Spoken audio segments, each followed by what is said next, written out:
사무엘상 6장 7절 다시 봅니다. 그러니까 여러분 7절은요. 새 수레 그러잖아요. 그러면 이건 뭐예요? 여러분 인자 예수의 모습이에요. 율법이 요구한 거.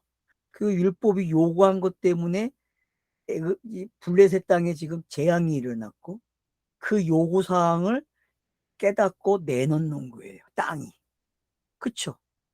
그게 땅에서 보게 되면 관점으로 보면 하늘에서 땅으로 오는 차서적 관점이 지금 이 제사장과 복술자들의 말 속에 그대로 나열된 거예요.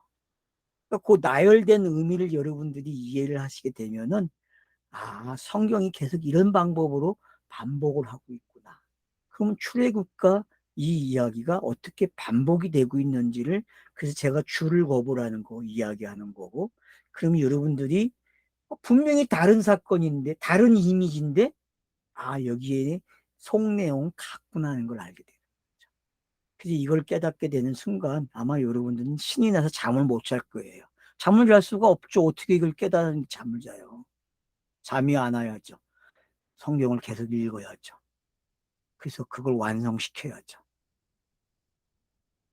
여러분 사무엘서가 그런 거예요. 여러분 사무엘서요. 제가 했잖아요. 사무엘서는 성령장이라고. 성령.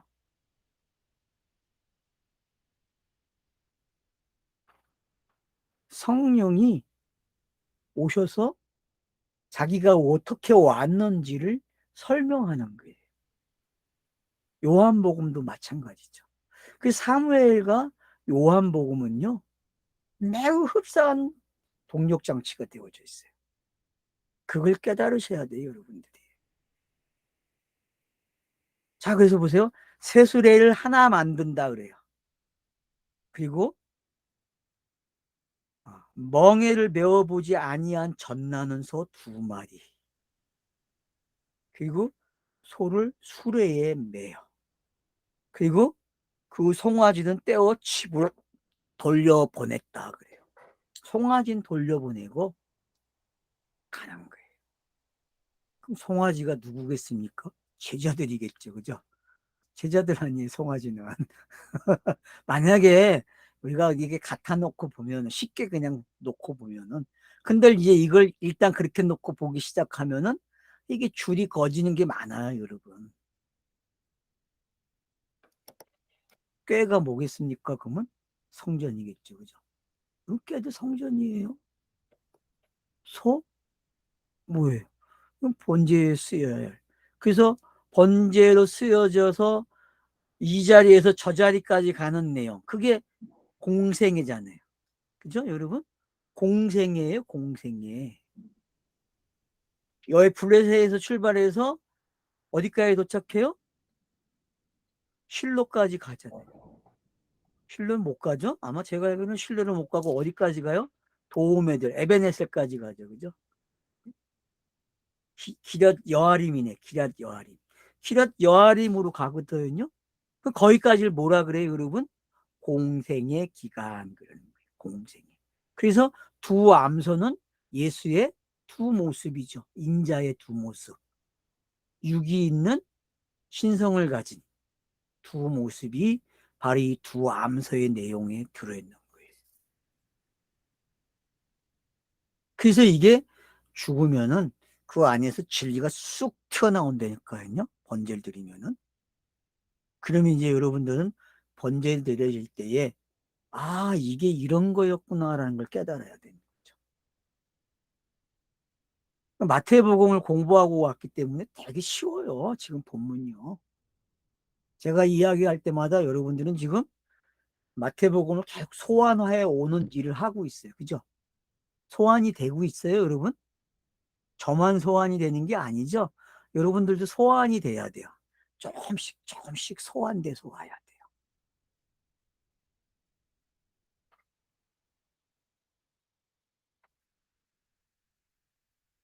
자, 그러고는 어떡합니까? 여호와의 궤를 가져다가 수레에 싣고 자 이제 궤를 수레에 실었어요. 그러면 이제 궤를 수레에 실었다는 이야기는 이제 무거운 짐을 어떻게 한 거예요? 짊어진 거죠? 수고하고 무거운 짐으로 보입니까, 지금? 언약궤는요, 여러분, 수고하고 무거운 짐이에요. 다르게 표현하면은.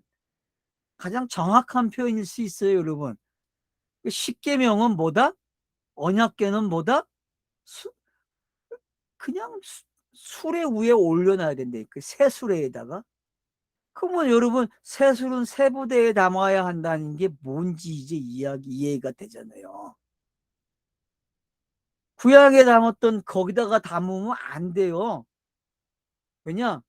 거기서 나와서 예수에게 담겨야 된다니까요. 예수에게. 그걸 뭐라 그래요? 수고하고 무거운 짐 졌다 그러는 거.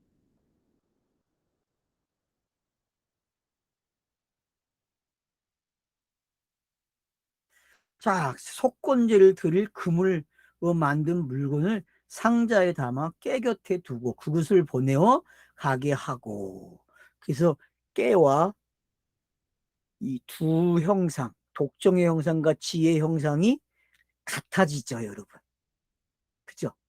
동일해지잖아요. 그러니까 요 속성을 아시면 돼요. 하늘의 게 땅으로 오게 되면은 뭐가 돼요? 독종과 지가 된다는 게 뭔지 알게 되는 거예요. 계시가 들어오면은 계시의 의미가 사라지고 표적만 남는다 그러잖아요. 아까 목사님 얘기한 대로. 그 표적이 뭐예요? 그게 독종과 지래니까 여기서는 음, 그걸 제가 십계명, 응? 위의 계명과 아래 계명 이렇게 이야기하는 이게 요구하는 거란 말이에요. 그래서 제가 십계명이 뭐라 그랬어요? 아, 그 하나님이 땅에서 자기가 할 일을 나열한 거란 말이에요. 이렇게 해야만 너희들이 영이 돼, 영생이 돼라고 가르쳐 준단 말이에요. 이렇게 해야만.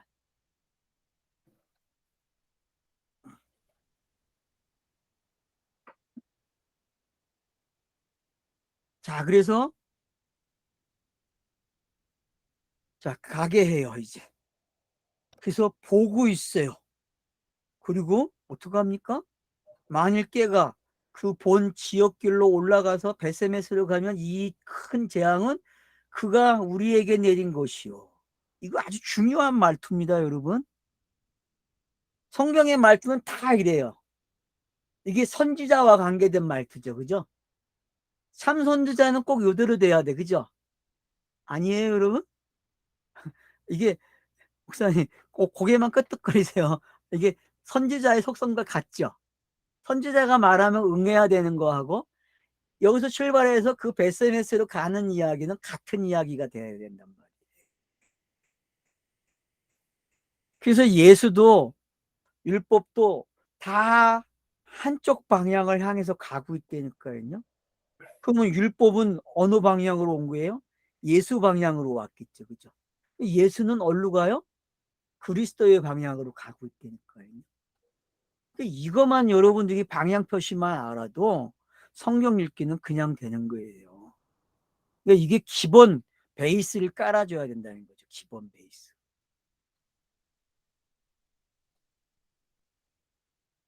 자, 그렇게 되지 않으면 뭐예요? 우연이 돼요.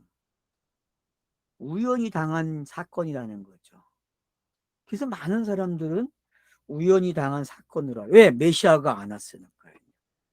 어떤 사람에게는 왔지만 어떤 사람에게는 메시아가 안 왔기 때문에 우연이에요, 여러분. 우연. 성경 읽기를 우연으로 끝내는 사람들이 많아요. 그래서. 근데 이 성경 읽기에서 우리가 단어를 찍어 보면은 아주 재밌게 된다. 이 우연이라는 단어 한번 찍어 볼까요?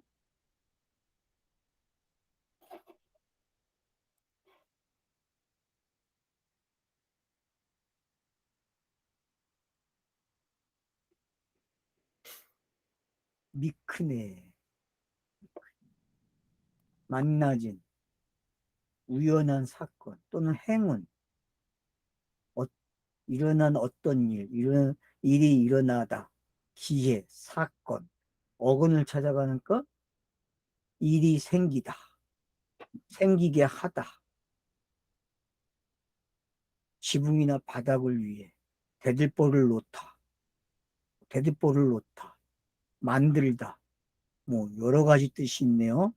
그러니까 여러분들이 이런 걸 갖다가 단어의 사례를 또 이 언어에 검색하게 되면 많이 뜨죠. 그죠? 여러분, 창세기에서 뭐 4번 나오고, 출애굽기에서도 나오고, 사방에서 나와요. 여러분. 이런 것들을 함께 여러분들이 단어를 보게 되면, 출애굽기 한번 볼까요? 한 번 나오는데, 3장 18절. 그 뒤에 내 말을 들으니 너는 그들의 장로들과 함께 애굽 왕에게 이르기를, 시브리 사람의 하나님 여호와께서 우리에게 임하셨은즉 우리가 우리 하나님께 제사를 드리려 하오니 사흘 뜰쯤 광야로 가도록 허락하소서 하더라. 자, 이제 시편에서도 한 번 나오거든요. 104편 3절. 물에 자기 누각의 들보를 얹으시며, 들보를 얹으시며가 이 단어예요. 구름의 수를 자기 수레를 삼으시고 바람 날개로 다니시며, 이렇게 표현이 되어 있어요. 그러니까 이런 걸 이렇게 여러분들이 찾아서 그냥 빨리빨리 할 수 있어요. 요즘 프로그램이 워낙 좋아서. 얼마나 재밌어요. 뭐 베들레헴 쓰시는 분들도 마찬가지고. 그러니까 여러분들이 좀 잘 찾는 걸 좀 훈련을 하셔서 하시면 좋겠습니다.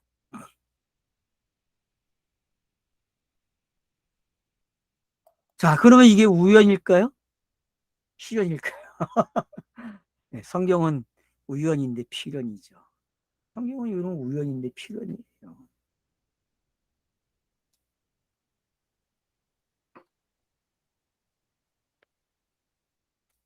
땅에서는 우연이라고 이야기하죠. 맞죠? 우연히 만난 사람이 첫눈에 반하게 되고, 그래서 결혼을 하고 아이를 낳죠. 그게 우연이지만 필연이죠. 그 우연이나 필연은 가정 속에 있는 거예요.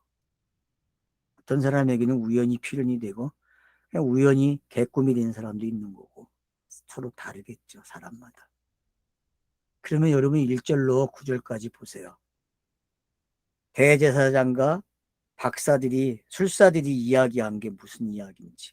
결국은 여기 안에는 뭐가 있어요?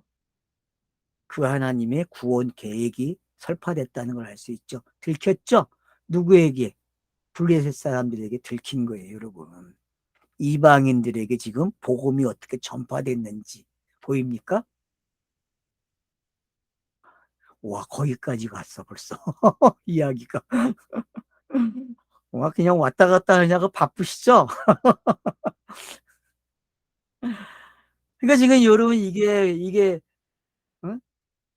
생산되는 것도 있고, 복음이 생산되는 이게 하는 초보의 과정이 있고, 그러면은 그 실제 인물이 등장하고, 그 실제 인물이 끝나면은 복음이 전파돼서 소문이 나는 거죠.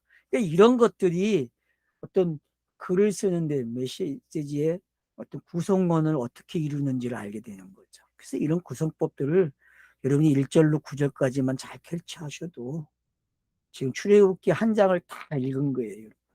출애굽기를. 출애굽기에 나오는 10장요. 여러분 그건 십계명과 같은 거예요. 십계명.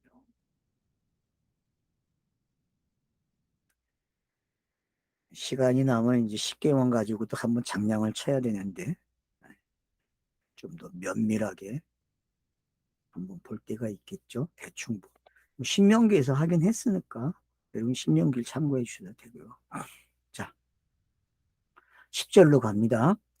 그 사람들이 그같이 하여 젖나는 소 둘을 끌어다가 수를 메우고 송아지들은 집에 가두고. 자, 여기 똑같이 반복하고 있다는 걸 알 수 있죠. 그죠? 자, 히브리 문학의 특징은 뭐라고요? 항상 이렇게 반복을 해서 기록을 해준다는 거예요. 그 독자들로 하여금 성경이 기억나게 잘해주고 성경이 성경을 해석하는 방법이 알았죠? 이걸 뭐라 그래요? 성경이 성경을 해석한다. 여기 그렇게 보입니까 지금? 1절로 9절에 있는 말을 10절에서 해석해주고 있어요. 똑같이 말하면서. 2번을 말해요, 여러분. 2번. 한 번 말하는 게 아니라 2번. 그래서 이게 히브리 문학의 특징이래요. 이건 히브리 문학의 특징이 아니고 그 하나님이 자기의 구원 계획을 전달하는 방법이죠. 좀 말을 바꿉시다. 자꾸 문학적으로만 이해를 하려고 그래요. 그런 게 아니에요. 문학적으로만 하면 실패해요. 왜냐하면 문학 잘하는 사람들은 성경을 못 읽어요, 여러분. 결과적으로 가서 보세요. 따지다가 끝나요, 여러분. 따지다가. 자, 그래서 이제 계속 반복을 합니다. 근데 어떻게 반복을 해요? 위에서 아래로 내려와. 이거는 아까는 차분하게 밑에서 이거 하나하나 쌓았다면은 쌓은 거 가지고 위에서 아래로 내려오고 있어요. 그러니까 이걸 뭐라 그래요, 여러분? 이 기법을 이렇게 쌓아 올라가는 거죠, 이렇게. 이렇게. 그럼 샌드위치 기법이죠, 그죠? 피라미드 쌓는 거나 똑같아요, 여러분. 지구라트가 이렇게 쌓지잖아요. 이렇게. 이렇게 나아지고. 그 지금 위에 있는 게 밑으로 내려오고 있어요, 이렇게.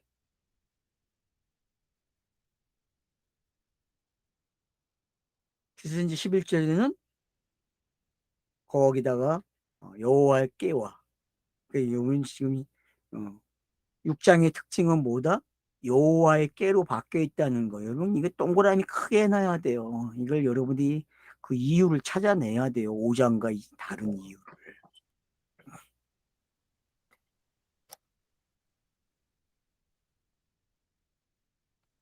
자, 그래서 싫었어요. 그 암소가 벳세메스 길로 바로 행하여 데려가며 갈 때에 울고 좌우로 치우치지 않았다. 뭐 아주 신명기 뭐 28장 14절, 뭐 여호수아 1장 7절 뭐 보면 나오 좌우로 치우치지 않는 게 어떤 건지 잘 아시죠, 여러분? 좌우로 치우치지 않는 게 뭐예요? 예? 날쌘검이죠. 양날의 검. 양날의 검이에요, 여러분. 양날의 검. 그게 쫙 가는 거예요. 이게 성령의 전신갑주를 입고 가는 거예요, 여러분.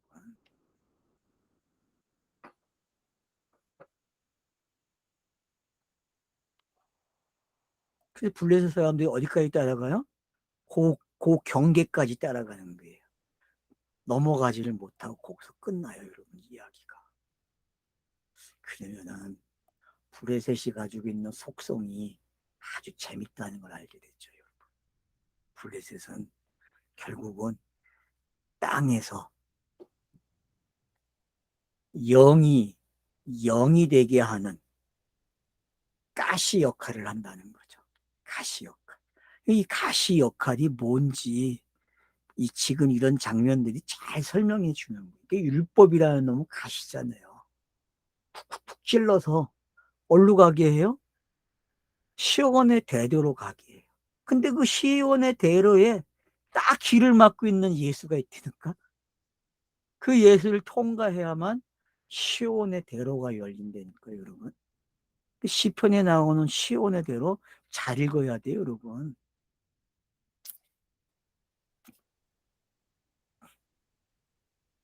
그래서 쫙 가서 경계선까지 딱 가요. 이게 어디예요? 여러분, 홍해바다 추적군들이 어디까지 와요? 건너지 못하고 물에서 매장되는 이야기를 끝이 나는 것처럼 이들은 지금 건너가는 걸 보고 있어요. 왜? 그러면 이들의 역할이 뭔지 알겠죠? 아, 저기는 못 가는구나. 블레셋이라는 걸 가지고는 못 가는구나. 율법을 가지고는 못 가는구나. 몽학생생은 여기까지구나. 라는 거를 경계를 탁 찍어주고 있는 거죠. 그래서 성경은 꼭 경계를 구분해 놨어요. 여러분, 다섯째 날, 여섯째 날 가면 경계 훈련이 잘 돼 있죠? 그죠? 경계 훈련이 얼마나 잘 돼 있어요. 자, 물고기, 물에서 나오죠? 새는 하늘에 있죠? 그죠? 그럼 땅의 개념은 또 어디서 나와? 여섯째 날 나오죠. 그죠? 그 이 땅, 여기서도 들짐승, 기는 거, 육축, 이런 걸 통해서 경계를 분명하게 가르쳐줘요. 그래서 영과 육의 경계는 분명하거든요. 경계를 넘어간다? 절대 못 넘어가요. 육은 육이 부활해서 갈 수 없어요. 알았죠? 그러면 육이라는 건 육으로 끝나야 돼요. 그러니까 블레셋 그러면 그냥 육의 개념이고 율법의 개념, 땅에서 그냥 끝나는 이야기고, 그러면 땅에서 완벽하게 끝나는 이야기는 예수밖에 없다고 했잖아요. 그러니까 이 블레셋 안에는 뭐가 담겨 있어요? 예수도 담겨져 있는 거죠. 그래서 여러분들이 다양하게 놓고 보실 수 있어야 돼, 성경 읽기 하실 때.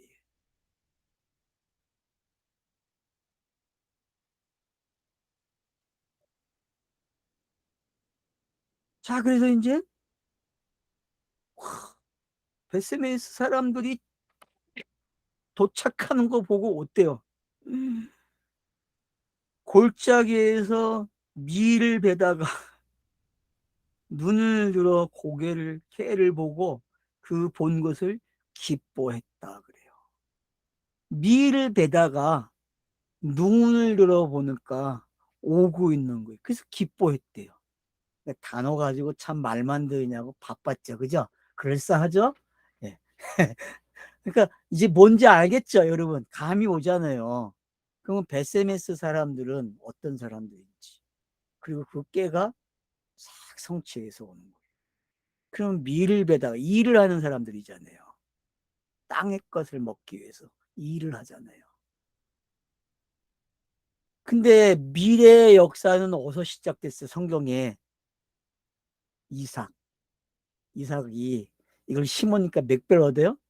100배를 얻었죠, 여러분. 100배, 100배.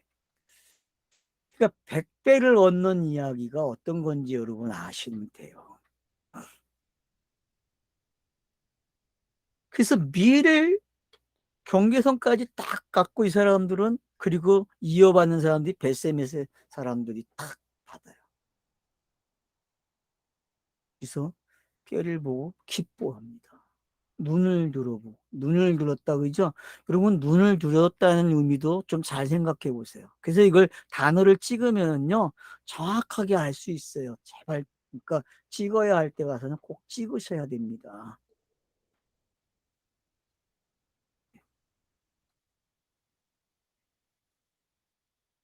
자, 그런가 하면 또 보세요. 수레가 베스메스 사람 여호수아의 밭 큰 돌 있는 곳에 이르러 섰다 그래요. 왜 또 해필 여호수아야? 이거 참나, 이거 여호수아의 밭이죠. 그러면 여러분, 여호수아의 밭 그러면은 누구를 생각해야 돼요? 요셉, 에브라임 자손, 여기까지 여러분 지금 쫓아 올라가야 돼요. 그러면 야곱이 에브라임에게 축복한 데를 찾아내야죠. 몇 장에 있어요? 48장에 있죠, 여러분. 48장. 그리고 오, 어, 50, 지금 신명기 가면 나오죠. 그죠? 신명기 나면은 에브라임에 대해서 축복을 해요. 여러분 보세요. 그러니까. 그러면은, 어? 창세기에서 축복할 때와 신명기에서 축복할 때 이름이 바뀌어 있어. 그건 또 왜 그러지? 여러분, 그러니까 그런 걸 모르고 성경 읽기 한 사람은 빨리 수정하셔야 돼요. 아, 이게 바뀌었구나. 이런 것도 아셔야 되고. 그 순서도 막 되게 바뀌어요. 신명기 가면은. 그런 게 또 왜 바뀌는지 다 연구하셔야 됩니다. 찾아내야 되고. 자, 뭐 여호수아의 밭에 큰 돌이 있는 곳이래요. 그럼 여러분, 여호수아가 큰 돌을 왜 세워놨겠어요?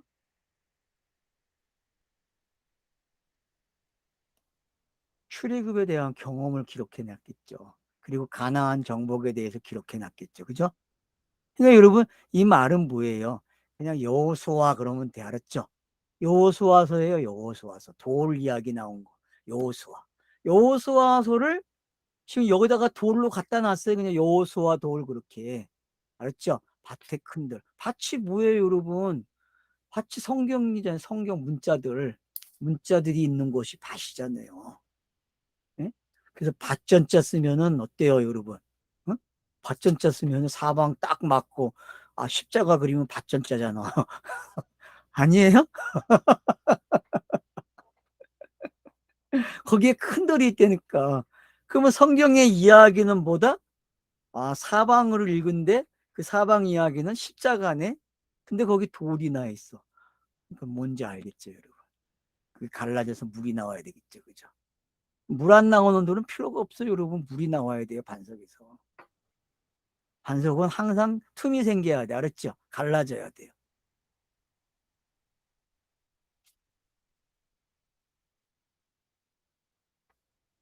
그래서 딱 그 자리에 서요.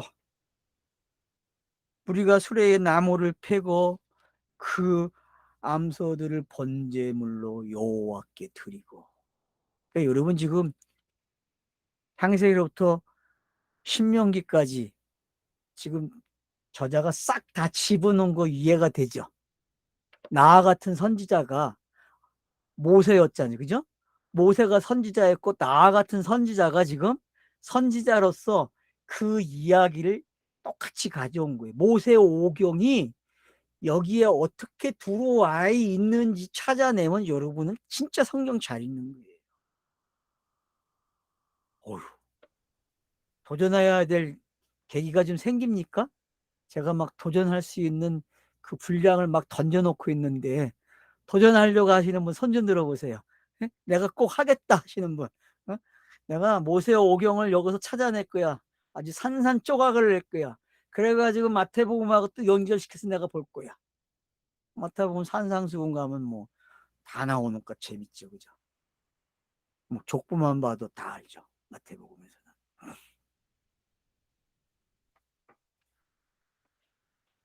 그러니까 여호수아 밭에 있는 게 뭐고 무리가 수레의 나무를 팼다? 재밌잖아요, 그죠? 수레의 나무를 이제 패서 그러면은 인자가 어떻게 돼요, 지금? 이제 세상죄를 지고 가는 어린 양으로서 속죄제를 지불하는, 그래서 번제가 되는 거죠. 네, 번제. 그 나무를 패고 그 암소를 번제물로 여호와께 드렸다. 자, 뭐 베세메스는 뭐 예루살렘에서 22km 된대요. 서쪽이 22km 지점이 있대요. 블레셋 국경에 있대요. 그러니까 예루살렘과 블레셋의 국경이 22km밖에 안 돼요, 여러분. 지형적으로 보면 서쪽으로. 그러니까 제가 이야기했어요. 속건제나 번제나 다 5대 제사는 다 같은 내용이, 알았죠? 헷갈리지 마세요. 5대 제사는 다 같은 이야기다. 그렇게 읽어야 돼. 알았죠? 이걸 뭐 따로따로 기껏 배워야 아무 소용없어요, 여러분. 결국은 똑같은 이야기예요. 결국은. 그건 이제 기회가 되면 따로 이야기하고요. 지금은 봅시다. 15절. 내 이인은 여호와의 께와 그 께와 함께 있는 금 보물을 담긴 상자를 내려다가 오해필 또 내 이인이 나올까요, 여러분? 내 이인이 하는 일이 뭐죠? 성전에서 수정하는 일이죠. 그죠? 제사장이 일할 수 있도록 도와주는 게 내 이인들이에요. 그죠? 그러면 뭐 하수 정도로 보면 안 되니까 상하급 그런 개념을 여러분 빨리 버리셔야 돼요. 성경 읽기에서는 내일이는 하찮은 것들, 제사장은 높은 것들, 이런 개념으로 읽으면 안 돼요. 이런 거 버리세요, 제발. 성경 읽기에서는 이런 개념이 없어요, 성경에는요. 내인은요, 내인으로서 역할이 있어요. 자기 역할. 제사장, 대제사장은 또 자기 역할이 있어요. 그래서 이게 다 자기 역할을 해줘야 이게 다 맞아 떨어지는 거예요. 하나가 안 하면 문제가 생겨요. 하나가 안 하면. 그러니까 예수의 공생애가 왜 다중사역인지 알겠죠? 네? 왜? 제사장의 예를 들어도 레위인으로 시작해가지고 아론으로 가야 되고 계파가 많아요, 거기서도. 그러니까 그런 부분들을 여러분들이 이렇게 조금만 공부하셔도 다중이 나와야 하는 이유를 알게 되는 거예요. 그래서 그들이 앞에 불려서 대제사장과 복술자들이 이야기한 그대로 지금 해야 하네요. 하고 있죠. 그러면 여러분들이 그 앞에 나온 블레셋의 그 대제사장과 복술자가 어떤 역할을 했는지. 그러면 한번 봅시다. 발람과 이야기를 여러분들이 한번 생각해 보세요. 발람과 발락 이야기 속에서 어떤 예언이 나옵니까? 엄청난 예언이 나오죠? 엄청난 예언이 나온다니까요, 민수기에. 22장부터 시작해가지고, 21장인가요? 21장부터 시작돼가지고, 몇 장까지 나와요? 24장까지 전부 메시아에 대한 예언을 한다니까요, 메시아에 대한. 아주 명확하게 그것도. 그게 여러분 뭔지 아셔야 된다니까요.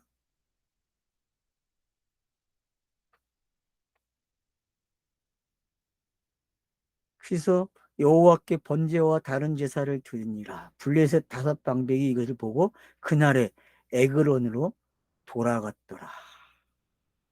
이렇게 해서 자 그러면 보세요.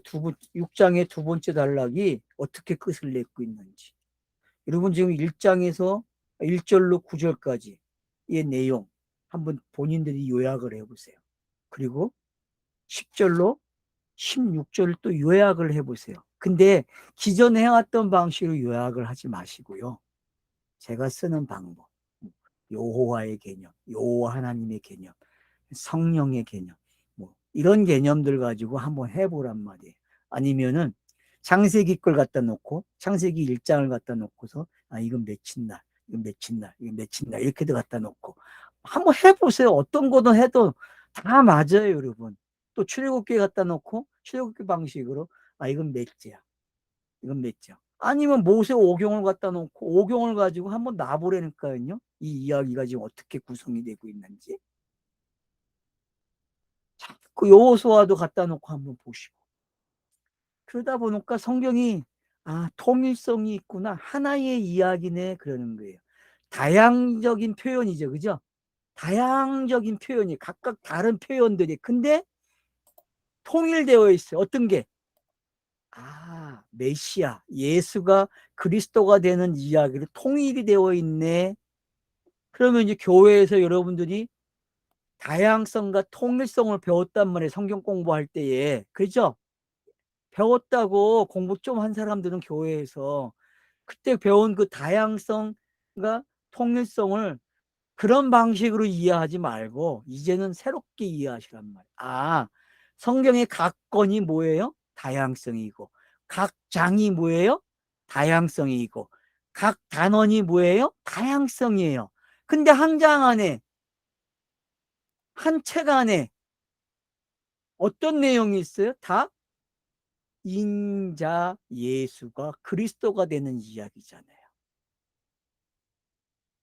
그렇게 여러분들이 자꾸 제목을 만들란 말이에요. 그런 방식으로.